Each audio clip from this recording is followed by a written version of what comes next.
Ukraine is preparing to mark 40 years since the world's worst nuclear disaster.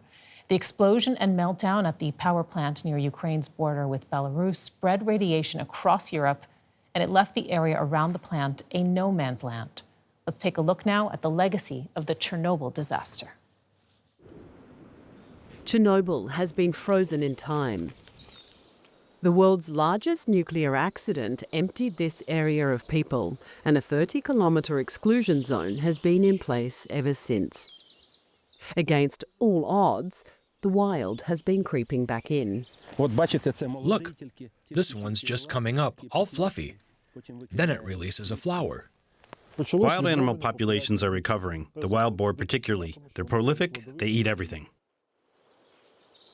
But as old wounds heal, new ones have been opened. Russia's full-scale invasion brought occupation to Chernobyl on its very first day, dredging up old dangers.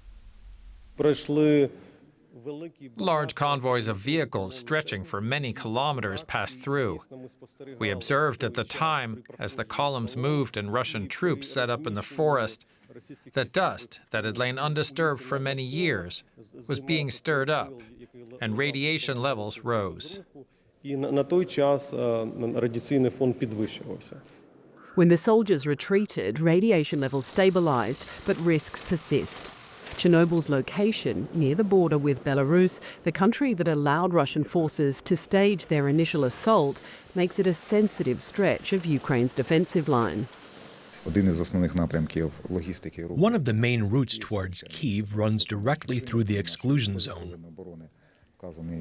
Our defense forces know that. Every day we work to strengthen the protection of the plant, the zone, and the border.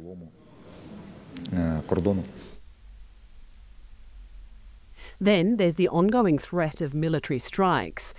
In February 2025, a Russian drone strike damaged the new safe confinement arch built over the fourth reactor.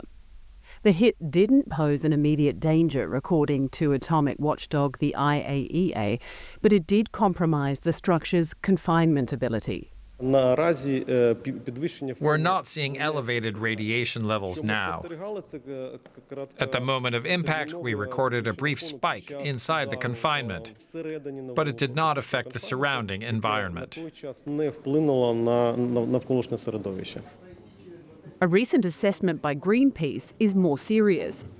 The environmental group warns that despite some repair efforts, the protective shield hasn't been fully restored, increasing the risk of radioactivity release, especially if the internal structure were compromised. The plant's director agrees that another strike could mean disaster. Inside the sarcophagus, there are hundreds of tons of fuel-containing masses and radioactive dust. In the event of a more severe impact, either on the new safe confinement or on the sarcophagus itself, which could theoretically be destroyed, that dust would be lifted into the air. This would have a serious impact on the radiation situation, first in the exclusion zone, and then after the wind carries the cloud, in whatever direction it travels.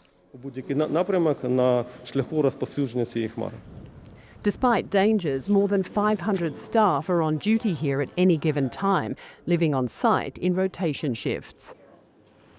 The plant stopped generating electricity in 2000, but as those who work here will tell you, there's no shortage of things to do. There will be work here for the next 40 years. I don't think there will ever be a moment where the plant simply closes and a padlock goes on the door. The spent fuel storage is rated for 100 years. What happens after that? We don't know. Humanity hasn't figured that out yet. Today, there are more people in the exclusion zone than at almost any point since the disaster. A land that has survived catastrophe, occupation and bombardment is depending on them once again. And I spoke earlier with Shaun Burnie. He is a senior nuclear specialist with Greenpeace Ukraine. I asked him about his reaction to today's announcement that Ukraine plans to massively expand nuclear energy production by 2050. Yes, it's an important statement on one level. Ukraine, of course, as everyone knows, is currently at war. Russia is occupying the Zaporizhzhia nuclear plant. That's about 6 gigawatts. So the 2050 target probably does include the return of Zaporizhzhia to Ukraine, because that's a Ukrainian nuclear plant illegally under Russian armed occupation. We've worked out that would be about 10 gigawatts. That's 10 average nuclear reactors that would have to be built within the next 20, 24 years. We don't think that will happen. Actually, Ukraine already in its policy commitments recognizes that for secure, sustainable energy in Ukraine and in Europe, this future is solar, because unlike the Russian nuclear occupation of Zaporizhzhia, solar and wind are not direct targets because you can't threaten a nuclear disaster with renewable energy. So in fact, the renewable investments that are going on in Ukraine now are absolutely fundamental important to the Ukraine's future energy. And how about the gaps that they're trying to fill in the meantime? Because there are some that might say that solar is not the only solution, and that safety standards today are much better than they were back in 1986 when reactor number 4 exploded at Chernobyl. What's your response to that?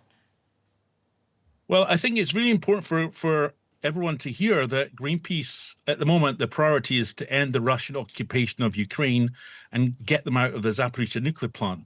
The existing nuclear reactors in Ukraine are playing a fundamental role in providing 60-70% of the nation's electricity. We're not campaigning to shut those down, because that's absolutely essential for Ukraine. Going forward, we believe that nuclear power fundamentally is not safe. And in that sense, nuclear power reactors have been shut down in Germany. That's a good thing.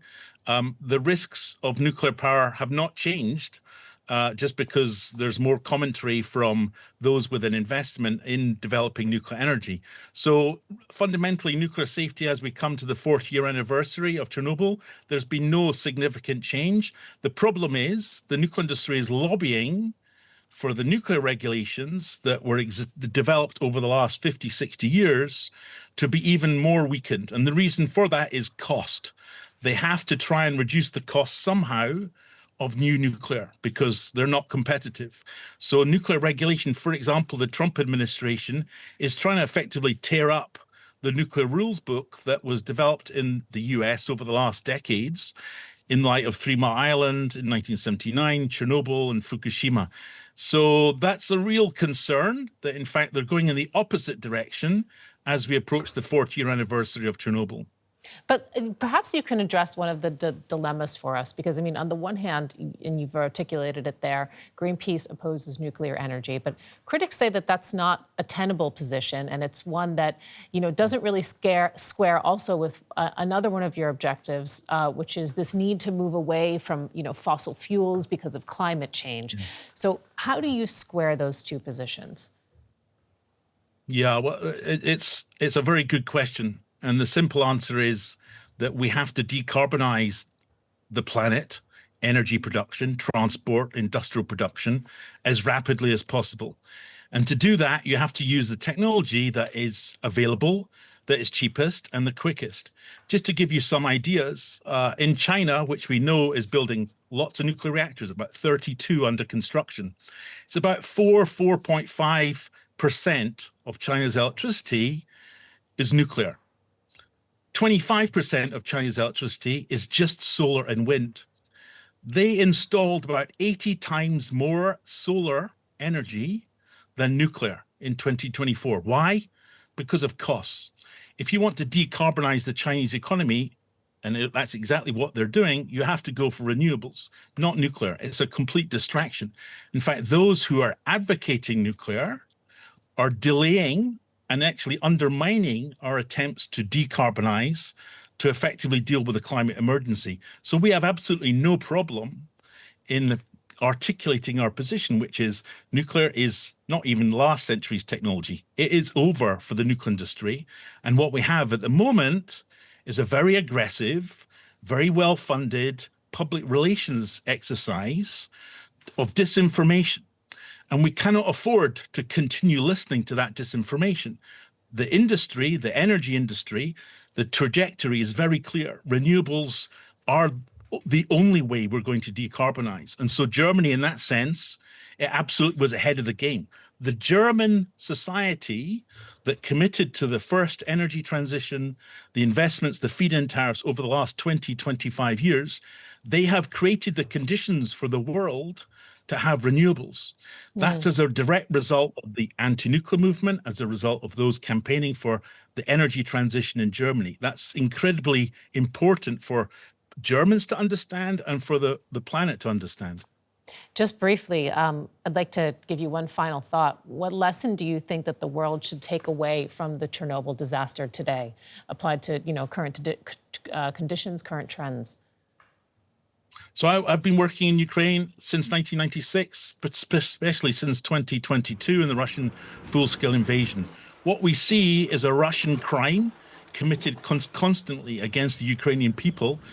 The Chernobyl attack of 2022 and then the drone strike on the new safe confinement shows that the Russian state is prepared to run the risk of yet another nuclear disaster to try and achieve its objectives. That's why we have to have sanctions against the Russian state.